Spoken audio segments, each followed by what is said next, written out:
नमस्कार, स्वागत है हमारे खास कार्यक्रम सत्ता का महासंग्राम में और मैं हूं आपके साथ जुबैर कुरैशी। लोकसभा चुनाव के लिए बीजेपी ने मध्य प्रदेश की 15 सीटों पर प्रत्याशियों का ऐलान कर दिया है। अब शेष 14 सीटों पर पार्टी में मंथन चल रहा है। वहीं कांग्रेस भी मध्य प्रदेश की 9 सीटों पर अपने प्रत्याशियों का ऐलान कर चुकी है, लेकिन शेष 20 सीटों पर कांग्रेस अभी भी अपने प्रत्याशी तय नहीं कर पाई है। अब ऐसे में सवाल ये उठ रहा है कि आखिर बीजेपी कांग्रेस में ऐसा क्या चल रहा है कि प्रत्याशी चयन करने में दोनों दलों को इतनी मशक्कत करनी पड़ रही है। यहां तक कि दिग्विजय सिंह के अलावा किसी बड़े चेहरे को भी अभी तक सामने नहीं लाई है कांग्रेस। वहीं बीजेपी ने भी राकेश सिंह के अलावा अपने जो दिग्गज हैं उनके नामों का ऐलान अभी तक नहीं किया है। हालांकि दोनों दलों ने कुछ सीटों पर सिंगल नाम तय कर लिए हैं, लेकिन बची हुई सीटों पर अपने पत्ते नहीं खोले हैं। दोनों ही दलों में टिकट को लेकर सस्पेंस बरकरार है, या यूं कहें कि दोनों दलों को एक दूसरे की सूची का इंतजार है। इसी मुद्दे पर आज हम चर्चा करेंगे और चर्चा में हमारे साथ हैं हमारे एग्जीक्यूटिव एडिटर मनोज वर्मा जी, बहुत बहुत स्वागत है। साथ में हमारे सीनियर करस्पॉन्डेंट आशीष मंगल सोनी जी। आशीष मंगल सोनी लगातार नजरें रखे रहते हैं बीजेपी की सूची पर, बीजेपी पे, कांग्रेस पे। तो सवाल सबसे पहले मनोज वर्मा जी आपसे, आखिर देर किस बात की है? क्यों सूची जारी नहीं हो पा रही है? क्या नामों पर सहमति नहीं बन पा रही है? दो तीन चीजें बड़ी मोटी मोटी तौर पर अगर देखें, बीजेपी की अगर बात करें, उनके पास क्योंकि संकट इसलिए बड़ा है कि 26 सांसद हैं। खबरें आ रही थी कि 16 के टिकट काटे जाएंगे। जो पहली सूची आई उसमें 5 सांसदों का टिकट काट भी दिया गया है। अब जो दिक्कतें हैं कि भोपाल सीट को लेके, कि जहां पहले माना जा रहा था कि आलोक सिंजर का नाम काटा जाएगा, लेकिन ये उम्मीद बीजेपी को नहीं रही थी कि दिग्विजय सिंह भोपाल से प्रधान में उतर सकते हैं। इंदौर की बात करें, सब ये मान के चल रहे थे कि लोकसभा स्पीकर के नाते सुमित्रा महाजन का टिकट कोई नहीं काट सकता है, लेकिन पहली सूची में उनका नाम नहीं है। वो 75 के फार्मूले के आधार पर ये माना जा रहा है कि उनका टिकट काटा जा सकता है। विदिशा की अगर बात करें, बीजेपी के पास वहाँ चेहरा नहीं है। भिंड की बात करें, पिछली बार कांग्रेस से चेहरे पर दाव लगाया था, इस बार भी पुराने चेहरे संध्या राय पर उन्होंने दाव लगाया है। खजुराहो की बात करें, कुछ एक सीट ऐसी है जैसे फग्गन सिंह कुलस्ते थे, क्योंकि वहाँ विकल्प नहीं बीजेपी के पास। बैतूल में नया चेहरा उन्होंने उतारा है। हिमाद्री सिंह को कांग्रेस चला के शहडोल में मैदान में उतार दिया है। बाकी जो जगह वहाँ तालमेल की कमी और दावेदार एक से ज्यादा हैं। तो बीजेपी अपनी रणनीति के हिसाब से ये देख रही है कि अब कांग्रेस कौन से चौंकाने वाले नाम उतार सकते हैं। क्या ज्योतिरादित्य सिंधिया को गुना से इंदौर भेजा सकता है, या ज्योतिरादित्य सिंधिया की पत्नी ग्वालियर से चुनाव लड़ सकती हैं क्या? तो ऐसी स्थिति में बीजेपी की प्रत्याशी बदल जाएगा, इसीलिए ग्वालियर जैसी सीट होल्ड पर है। तो तमाम सारी जो सीटें, खंडवा की बात करें, नंद कुमार सिंह चौहान का नाम घोषित हो गया है, लेकिन कांग्रेस के साथ दिक्कत है कि बाहरी होने के नाते अरुण यादव का अभी से विरोध जारी है।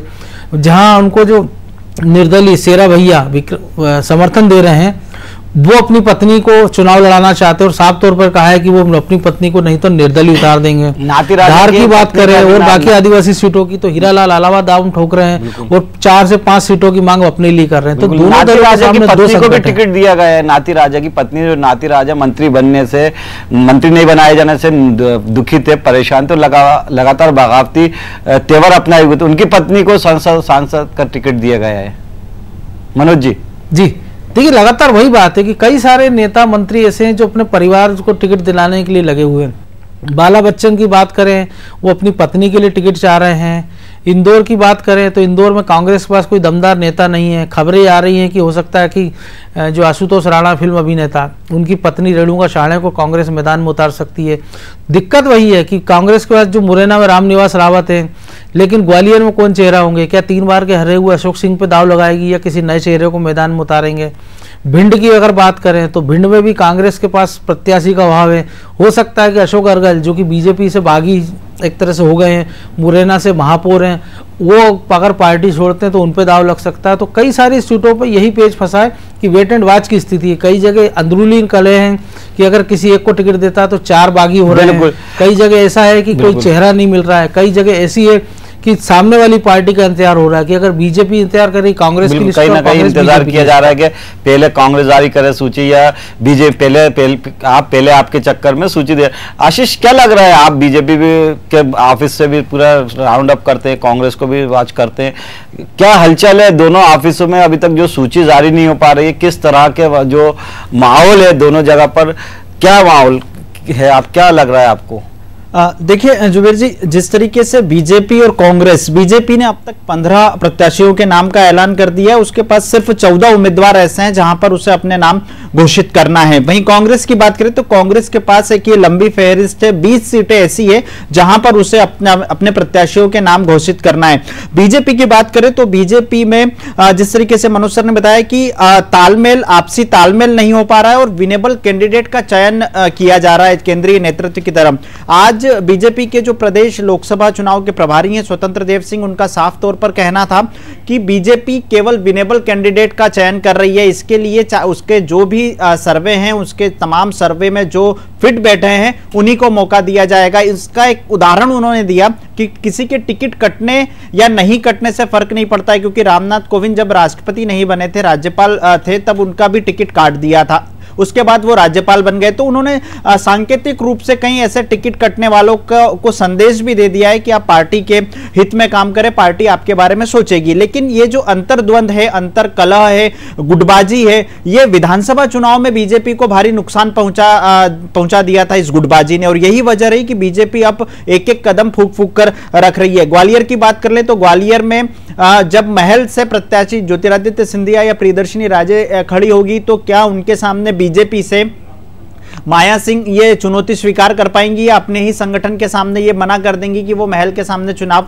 नहीं लड़ सकती है। गुना की बात कर लें तो गुना में कौन बड़ा चेहरा ऐसा होगा बीजेपी का जिसको टिकट दिया जाएगा, क्योंकि फिलहाल शिवराज सिंह चौहान का नाम भी चल रहा था, प्रभात झा का नाम भी चल रहा था, लेकिन सीधे तौर पर सामने ये तो बीजेपी की बात हो गई। अगर बात करें कांग्रेस की तो कांग्रेस ने अभी मात्र 9 सीटें डिक्लेयर करी हैं, 20 सीटें उसको डिक्लेयर करना। हम बात करें इंदौर में उसके पास कोई ऐसा दमदार कैंडिडेट नहीं है, भले बीजेपी से अभी किसी का नाम डिक्लेयर नहीं है, लेकिन नाम चल रहा है, सुमित्रा महाजन का नाम चल रहा है, कैलाश विजयवर्गीय का नाम चल रहा है, मालिनी गौड़ का नाम चल रहा है। लेकिन कांग्रेस की बात करें तो कांग्रेस में अभी एक कोई ऐसा चेहरा, दमदार चेहरा नजर नहीं आया। इसी तरह अगर जबलपुर की बात करें तो जबलपुर में राकेश सिंह जो प्रदेश अध्यक्ष हैं बीजेपी के, उनका नाम डिक्लेयर हो गया, लेकिन कांग्रेस में भी अभी ऐसा कोई चेहरा या नाम सामने नहीं आया जो राकेश सिंह का मुकाबला कर सके।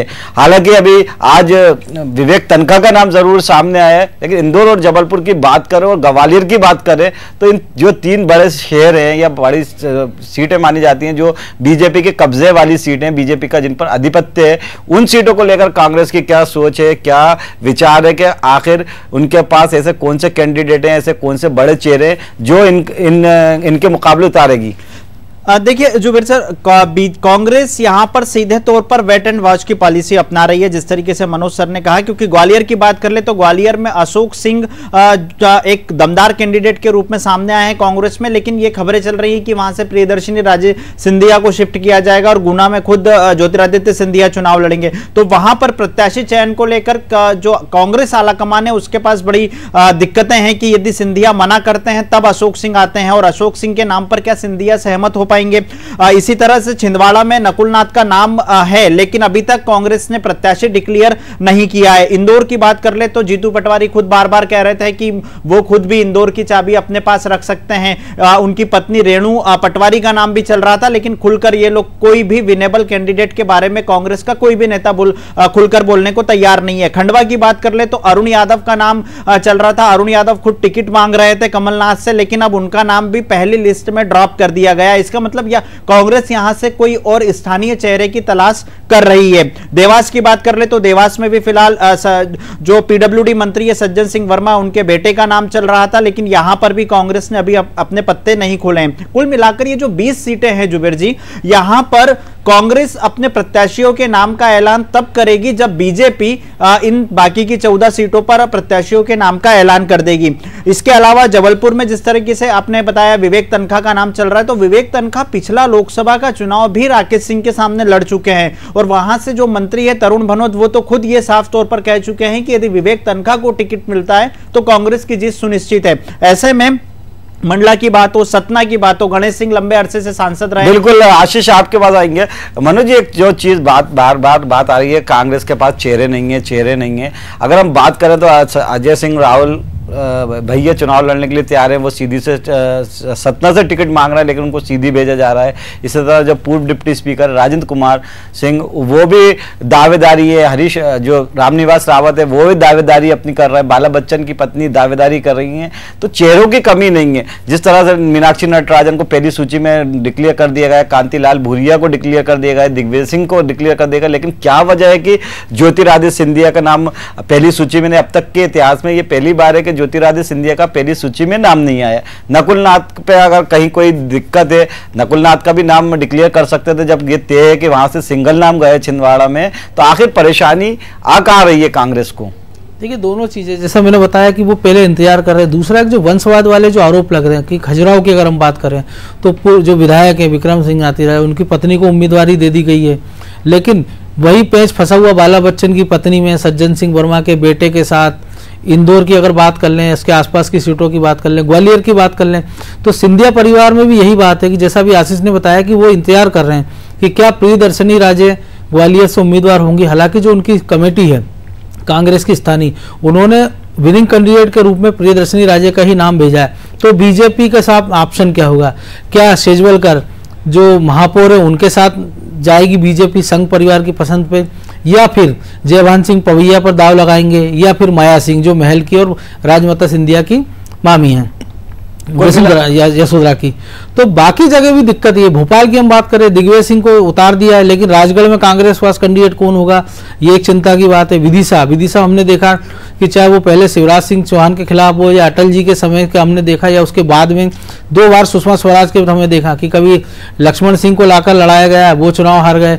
उसके पहले एक चुनाव सबको पता है, राजकुमार पटेल किस स्थिति में वो घटनाक्रम हुआ था।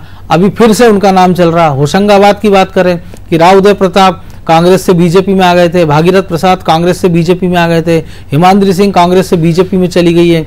विवेक तनखा की जहां तक बात हो रही है, वो भी राज्यसभा के सदस्य हैं और दिग्विजय सिंह भी राज्यसभा के सदस्य हैं। दोनों अगर चुनाव लड़ते तो दोनों को कोई नुकसान ज्यादा नहीं है, वो लेकिन एक मैसेज वही है ना कि जिन उम्मीदवारों की हम बात कर रहे हैं, अजय सिंह हो, राजेंद्र सिंह हो, कि हरे उम्मीदवार है, श्री रामनिवास रावत हो, कि जो इतने अच्छे माहौल होने के बाद कांग्रेस का जो विधानसभा का चुनाव हार गए थे, जिनमें अगर हम बात करें रामनिवास रावत वो नेता, वो कार्यकारी अध्यक्ष थे। बिल्कुल मनोज, कई बार ऐसे उदाहरण भी है मध्य प्रदेश में भी और दूसरी जगह पे कि विधानसभा का चुनाव हार जाते हैं, लेकिन लोकसभा का चुनाव हार गए, लोकसभा का चुनाव हार गए और विधानसभा का चुनाव जीत गए। खैर, आप दोनों मेहमान हमारे साथ जुड़ा, आप दोनों का बहुत बहुत शुक्रिया। हम बात कर रहे हैं सूची को लेकर, आखिर इंतजार क्यों सूची को लेकर, कहीं कहा जा रहा है बीजेपी कांग्रेस की सूची का इंतजार कर रही है, तो कभी ये कहा जा रहा है कांग्रेस बीजेपी की सूची का इंतजार कर रहा है। लेकिन जहां बीजेपी ने 20 उम्मीदवारों के नाम 14 उम्मीदवारों के नाम घोषित कर दिए, वही कांग्रेस अभी तक सिर्फ 9 उम्मीदवारों के नाम घोषित कर चुकी है, जबकि उसके जो कई सीटों पर उसके पास सिंगल नाम है। हम छिंदवाड़ा की बात करें, इंदौर की बात करें, जबलपुर की बात करें या ग्वालियर की बात करें, लेकिन आखिर सूची उम्मीदवारों के नाम जारी करने में दोनों दलों को पसीने क्यों आ रहे हैं?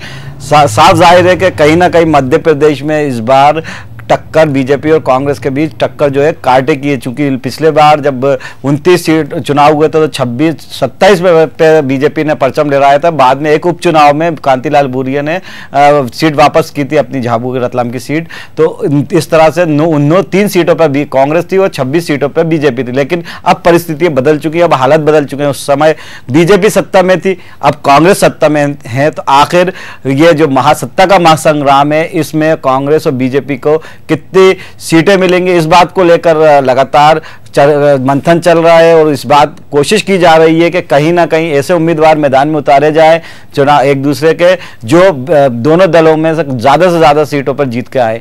सत्ता के महासंग्राम में इतना ही। कल फिर हाजिर होंगे एक नए मुद्दे के साथ। दीजिए इजाजत, तो देखते रहिए अनादि टीवी। नमस्कार।